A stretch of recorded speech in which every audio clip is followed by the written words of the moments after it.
வந்தவரும் இருக்கிறவரும் வரப்போகிறோமாகிய ஆண்டவரும் உலக ரட்சகருமாகிய இயேசு கிறிஸ்துவின் விலையேறப்பெற்ற பரிசுத்தமுள்ள நாமத்தில் அன்பின் வாழ்த்துக்கள். இந்த காலை நேரத்தில் உங்களை சந்திப்பதில் மகிழ்ச்சி அடைகிறேன். இந்த நாளை கர்த்தர் உங்களுக்கு ஜெயத்தின் நாளை தருவாராக. பொதுவாக விடுமுறைக்கு வெளியில் போவோம். சிலர் வீடுகளை கட்டி வெளிநாடு போவார்கள். சிலர் பல மாதங்கள் வேலை நிமித்தமாய் வெளியே இருப்பார்கள். பெரிய வீடோ சின்ன வீடோ குறிப்பிட்ட நாள் வரையிலும் அடைக்கப்பட்டிருந்தால் அவங்க வீட்டுக்கு திரும்பி வந்த உடனே செய்ய வேண்டிய காரியம் என்ன தெரியுமா?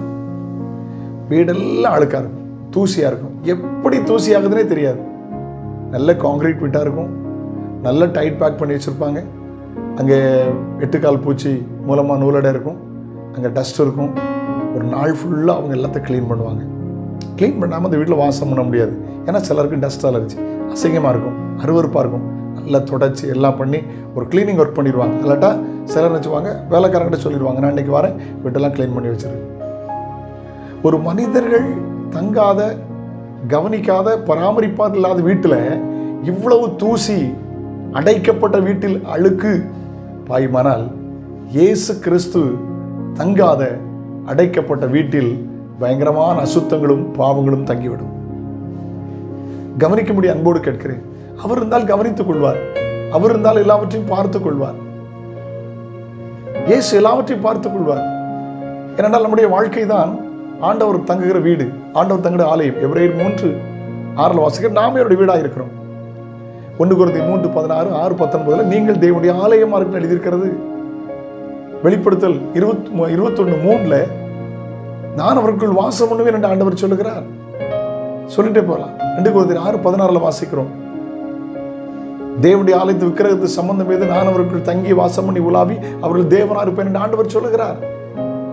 அவர் நல்ல கவனிங்க, இயேசு தங்கினா பரிசுத்தம் இருக்கும்.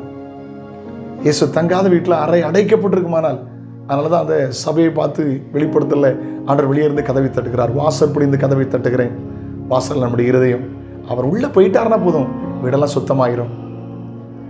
119:9 வாலிபன் தன் வழியதனால் சுத்தம் பண்ணுவான், கர்த்தருடைய வசனத்தின்படி தன்னை காத்துக் கொள்வதனால் தானே. திறமையினாலும் பரிசுத்தமாய் வாழ முடியாது.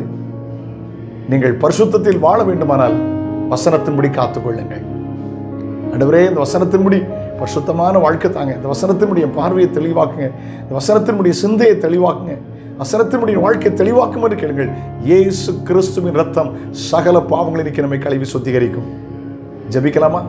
வானத்திற்கும் பூமிக்கும் சர்வதிகாரம் உள்ள மகா பரிசுத்தமுள்ள பிதாவே, பரிசுத்த பிள்ளையாக இயேசு கிறிஸ்துவின் நாமத்தில் ஜெபிக்கிறோம். எங்கள் வாழ்க்கை இருதயம் நீர் தங்கும் வீடு, ஆலயம்.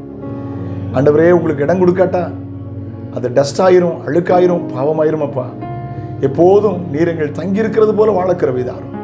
உடைய ஆவியினாலும் வசனத்தினாலும் பரிசுத்தமாக்க கிருபைதாரும். இந்த நாளை பிள்ளைகளுக்கு ஆசீர்வாதமாக்கி தாரும். நன்மையும் கிருபையும் பிள்ளைகளை தோறட்டும். மனப்பூர்வமாய் ஆசீர்வதிக்கிறேன் இயேசுவின் நாமத்தில் ஜெபங்கள் பிதாவே, ஆமென். God bless you. நாளை உங்களை சந்திக்கிறேன். அது ஆண்டவருடைய கிருபை உங்களை தாங்குவதாக. Have a nice day.